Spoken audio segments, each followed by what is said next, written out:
Hey folks, it's Carl at HoonsAHealthy.com. Thanks for tuning in to our Ask the Expert series.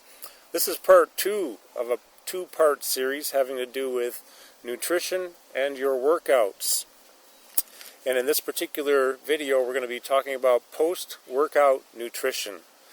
And with me to speak about this today is our expert guest and my good friend and training guru, Greg Juliano. Hey Carl, Thanks, how you doing? Thanks again. This is good to have you here. Sure. I learned a lot from you in the pre-nutrition workout, or pre-workout nutrition video. So now we're going to talk post-nutrition. I want to tell you a little bit about Greg first. He's been a personal trainer for 32 years, certified with the American Council on Exercise, and also with the International Sports Science Association.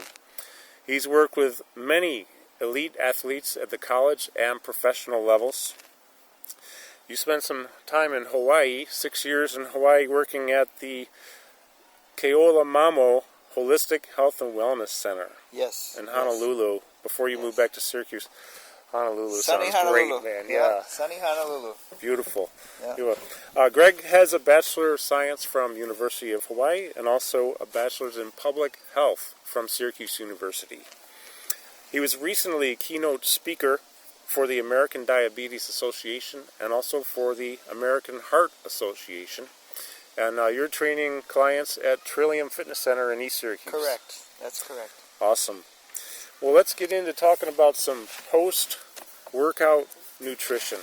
Yeah. And I'm just going to let you run with this. And we have all these different workouts. We have, maybe I just ran 10 miles or did a Spartan or I was lifting at the gym. Tell me what I need to do for nutrition post-workout. Well, post-workout nutrition is, you want to, another word for it would be damage control, because workouts do break down a lot of muscle tissue. They deplete the muscles of glycogen. They deplete your liver of glycogen. So you want to do, you want to resynthesize the protein in the muscle cells. But first you want to also prevent them from breaking down. So it's a catabolic response. They call it catabolic. Right. When the muscles break down. So the types of protein you're going to use post-workout are a little different than pre-workout. You might want to use a casein or a milk-based protein blended with a whey protein or a rice protein. The casein is anti-catabolic. Casein amino acids. You probably, for example, for an endurance workout, you ran 8 miles. Within the next hour, you probably want to get 20 to 50 grams of protein for a male, and probably 20 to 30 grams of protein for a female. Okay. Now, carbohydrates after post-workout on an endurance, you're going to go much higher. You're going to go post-workout for a man, you're going to go 150 to 200. For a woman, you're going to go probably 50 to 150 carbs post-workout. This is for an endurance workout. For a post-workout, a heavy resistance or HIIT training, it's going to be a little bit more balanced. So you probably a good ratio. A lot of bodybuilders use this formula. They'll go 50 grams of a fast, easy to digest protein, but blended, like maybe a rice, rice protein, whey protein, and casein blend, and they're going to go, let's say, 40, 50 grams, and they'll go 100 grams of carbs.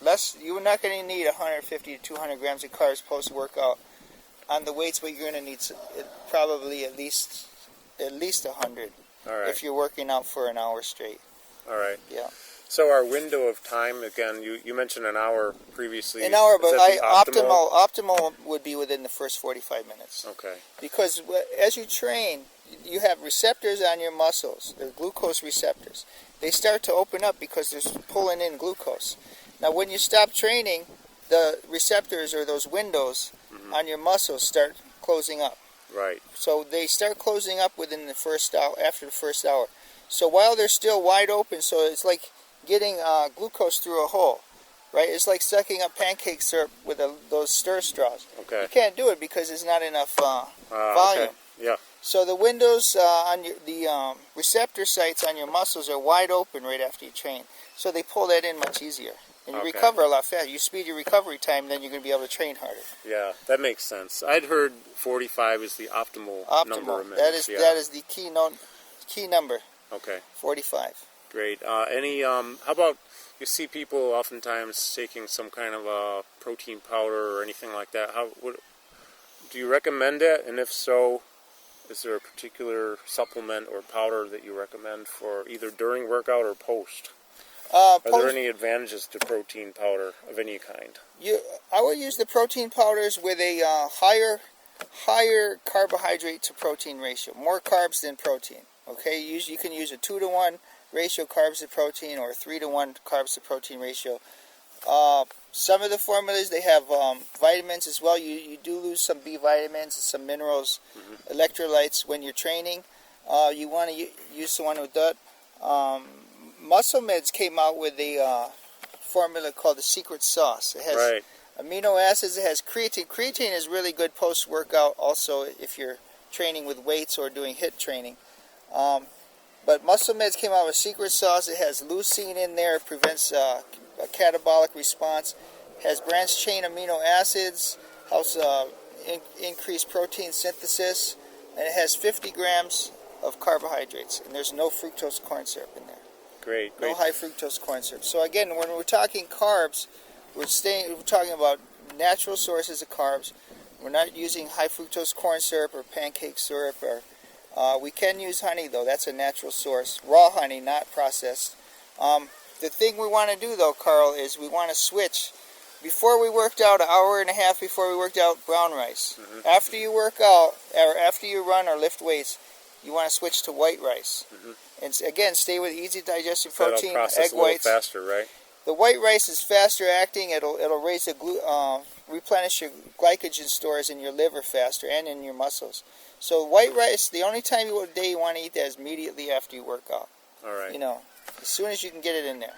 So I think there's a misconception among a lot of people about the importance of carbs after a workout. Yeah. A lot of people are running for the protein, and they want the protein with low sugar and no carbs. Yeah. But carbs are really important. You've got to replenish that glycogen. If you get the carbs in within that 45-minute window, then it's very unlikely that those carbs will be stored as fat. Very unlikely. Unless you're pounding down 300, 400 carbs, it's very unlikely it's going to be stored as fat. Plus, you'll just have a better day tomorrow. And your muscles will look fuller. You're going to look bigger than you really are. Your muscles will look fuller. Yeah. Your veins will be coming out, and you'll have a much better workout the next day. Now, if you wait 3-4 hours, the glucose receptors are shuttled down, and then you're probably not going to assimilate it all.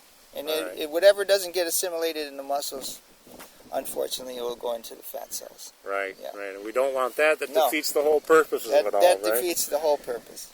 Good. Well, any last words on post-workout nutrition? Electrolytes. Okay, a lot of people like to drink water.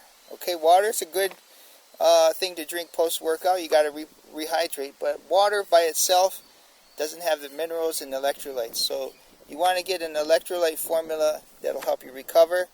What I personally use is I use 1/4 apple juice, which has some minerals and some carbohydrates, and I use 3/4 water, and then I use a pinch of Himalayan pink salt, which has your natural electrolytes. That's good stuff. Yeah, pink Himalayan, not talking about the salt you get over at Wegmans, and it's refined and processed and stripped of all the nutrients. Right. Pink Himalayan salt comes from the mountains, from the Hunza tribe. The Hunza people, yeah. So shout out to the Hunza people. All right. Well, good. Well, I appreciate you taking the time to share with us. Carl. I know I've learned a lot from Greg, and so thanks. Thanks for tuning in, everybody. Okay, thanks for tuning in to HunzaHealthy.com. Stay tuned for more episodes, and be sure to check out part 1 of our 2-part series where he talks pre-workout nutrition. Have a great day, folks. Thanks for tuning in.